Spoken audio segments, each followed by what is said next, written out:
Lights, please. Lights, please. Off. Good afternoon. You're doing well on this dreary afternoon. Winter has come after all. That's California winter, so some people are wearing shorts and t-shirts. Nevertheless, the last time we had talked about enthalpy, and the enthalpy is the change of heat or energy at constant pressure. And because we have defined the state function, we are at constant pressure when we do our experiments in the lab or here on the bench. This is a very handy state function, and we always look at changes in energy. When you have a reaction here, for example, a reaction here where you have A and B, these are your reactants, and you have a certain number of moles here and a certain number of moles here. They react to form product C and D. Now there are two possibilities. That can be exothermic. That means there's energy released when it goes into this direction, when it goes from left to right.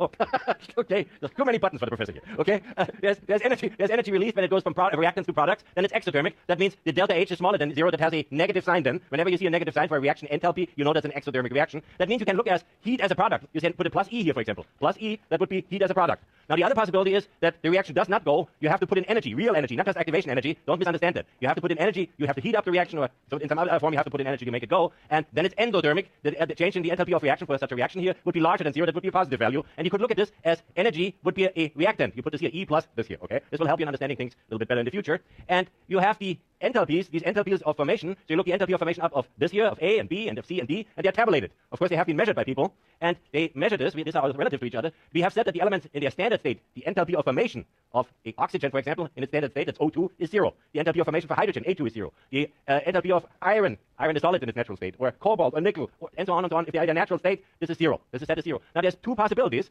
Now, when you make a compound, you're using at least two reactants in their standard state, and you put, for example, iron and oxygen together to make iron oxide, Fe2O3, and when you make iron oxide, now I know that iron oxide is negative, it releases energy, so I have a negative standard enthalpy of formation. That would be tabulated, would be 824 kilojoules per mole. Now, if I, for example, I can have the other case, if I want to make carbon gas, single atom carbon gas, I need energy to put in energy to make this carbon gas out of carbon, so I need 717 kilojoules per mole to make that carbon gas, and with this would be endothermic. So I need to put in energy. You know now why you put in energy, because you have to break these carbon-carbon bonds, and with this, when you break bonds, you need to put in energy. So we then have said, how do I calculate that energy change of that reaction? So you get the enthalpy change of the product, of this product and this product, you add them together, you have the sum of the heat of formation of this product, this here, of that reactant and that reactant, and then you calculate the enthalpy change, the sum of them of the product, this one and that one, and you subtract the number of the product, the sum of the number of the products, minus the sum of the reactants, and the difference then is your enthalpy change of reaction. And this can be either negative, that means it's an exothermic reaction, or it can be positive, it's an endothermic reaction, so you have to put in energy. That's that simple, okay? So we have talked about iron and oxygen, and this is, what's the standard state of iron? What's the standard enthalpy of formation of iron?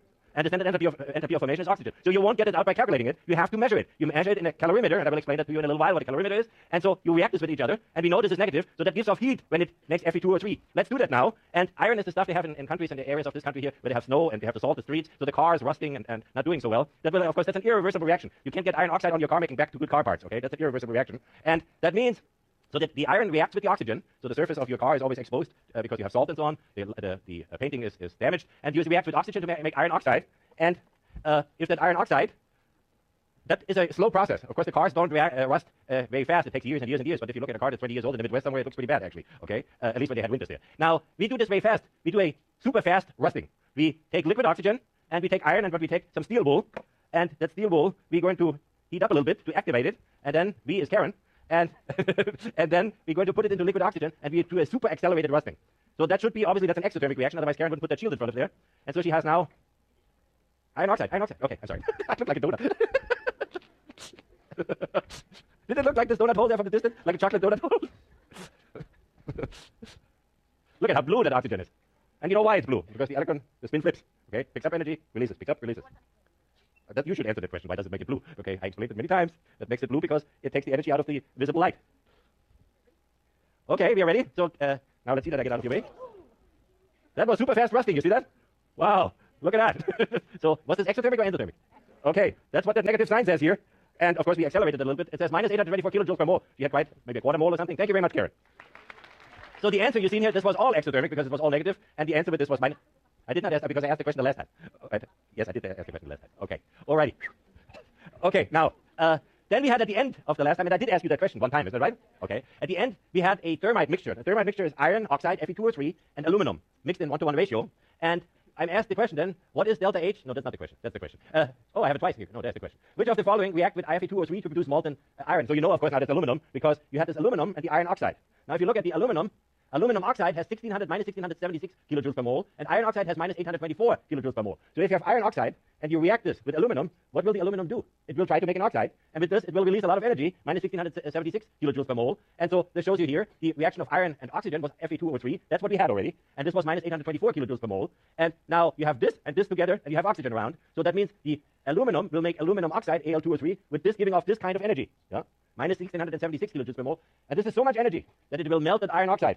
And the iron oxide becomes liquid iron, and it will be 3,000 degree hot liquid iron. And this is used for many processes, but one of them is to weld together rails of railroads, for example, trams, tram lines. And so they put a sleeve around it, a very high temperature resistant sleeve. Excuse me, and they put in the iron and the iron oxide and the aluminum, and then they ignite it with magnesium, actually, like we did it.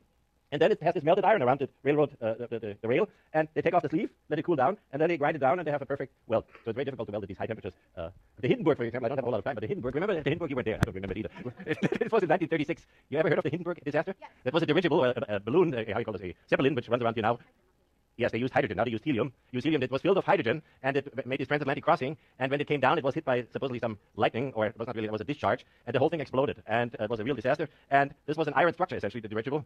But people didn't understand why the fire was that hot, because they had an aluminum painting on the surface to reflect the heat. And with this aluminum, the iron, of course, formed iron oxide, but the aluminum then had enough energy, released enough energy to make this, to melt everything. And that was the aluminum. So that was the thermite reaction. Actually, it took a while to understand what really happened there. So with this, the answer was aluminum. Now, today we're going to talk about thermochemistry.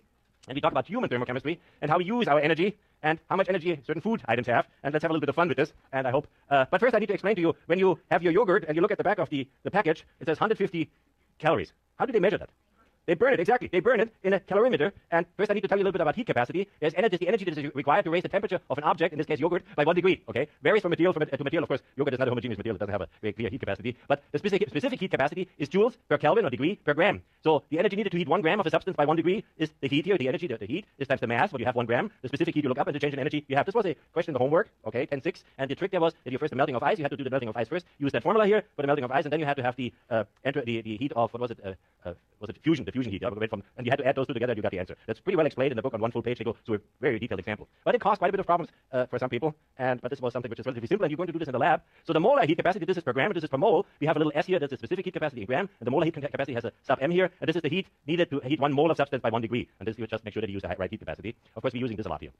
These are heat capacities for elements and for compounds. If you look, for example, at aluminum, this has a pretty high specific heat capacity, or molar heat capacity. So if you have windows, aluminum windows, frames, they feel cold in the winter because they absorb all the heat. And in the summer, they feel very hot because they have a high heat capacity. If you look at water, of course, water has an extremely high heat capacity, the highest one except ammonia. In the old refrigerators, they use ammonia for cooling fluid because of the heat capacity. Water has a pretty high heat capacity. And if you look at iron, so you take iron, let's assume you have a red glowing piece of iron, and you want to cool this down. Anybody ever seen how you call it, a guy who shoes horses? A blacksmith, a horseshoer? Okay. Anybody seen that? Yeah. They heat up that horseshoe iron, okay, they heat it up, thank you. They heat it up, red, glowing red, and then they have this 1200 degree piece of metal, and they dunk it in a bucket of water, and within no time it's cold, okay? Because the iron has a relatively small heat capacity, but water has a very large heat capacity. So the water can take off the heat much easier before it gets up in temperature. That's what heat capacity is all about. And so that was this story. So different heat capacities, and this is, for example, building materials. So houses that are built out of wood and well insulated to the outside are very comfortable. You don't need a lot of heat to heat them up because they store the heat very well. So a block house that is very well insulated to the outside is very good. So concrete, glass, and granite are not such good building materials because they don't store the heat as well, but we use them anyway. But lots of our houses are made out of wood, but they are not very well insulated to the outside. Some of them get very hot in the summer too because it stores the heat from the outside then. Okay? So this is how you measure the heat capacity. You use a bomb calorimeter. This has not calorimeter. This is not a bomb, of course. It's a metal container that you put your yogurt in there or whatever it is, and you have an ignition coil, an electrical ignition coil, and you mix in oxygen in there, gaseous oxygen, and then you close it. So of course you have weight before the amount of substance that you put in there that you want to determine the heat capacity of, or determine the enthalpy of formation or the enthalpy of reaction. So you fire this up then, but before you put it in a pot of water, and that water is at constant temperature, and this whole thing is insulated, okay? This is insulated, this is your pot of water, and so now you fire this up, so that it starts heating up, it heats that container here, and it gives the heat off to the water, and when you wait long enough, you see the change in temperature, and when it's constant, then you know that it has given all the heat into the water. And so the temperature of the water and the temperature of the bomb essentially becomes the same. And so with the conservation of energy, you have the heat of the reaction is the heat plus the heat of the bomb plus the heat of the water is 0. And with this, you have the heat of the reaction is the heat of the bomb and the heat of the water. Okay, you measure the bomb and the water, and this will be all reflected in the water. With this, there's your formula again. The heat that's released is the mass times the specific heat capacity times the change in temperature. And now the heat capacity is given, in this one it's in grams so you don't have to convert it to grams. And delta T, you can actually use Celsius because you use a delta. If you use Kelvin, you add 273.15, but you add it to both. The delta, the difference will always be the same, so that's why you can conveniently use Celsius. Or the molar heat capacity, molar heat release is per mole. You put the mass in there times the molar heat capacity times the change in temperature. So let's talk about human thermochemistry. That's very nice, actually. So there's a lot. Undescribable many chemical processes are going on in my body at the moment, just as I'm talking here, as I'm looking at you, and you do the same. So, but essentially, all I do, I have eaten something, okay, and I'm breathing in oxygen, and I breathe out water and CO2. So what actually is, we take in food, the food is a carbohydrate or something like this, and then we breathe out CO2 and water. But there are many processes, enzymes and proteins and all kinds of stuff and cycles and so on involved for this to happen in the body. But we don't care, because this is a state function.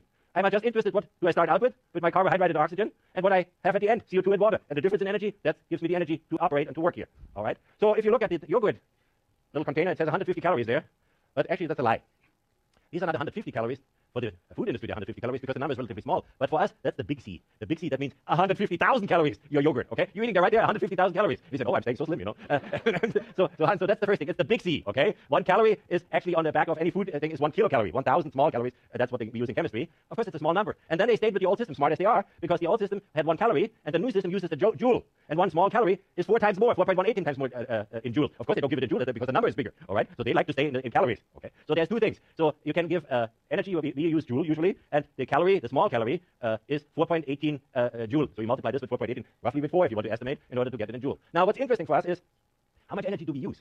So 1 watt is essentially power. That's the use of energy per time unit. And 1 watt is actually 1 joule per second. That's power.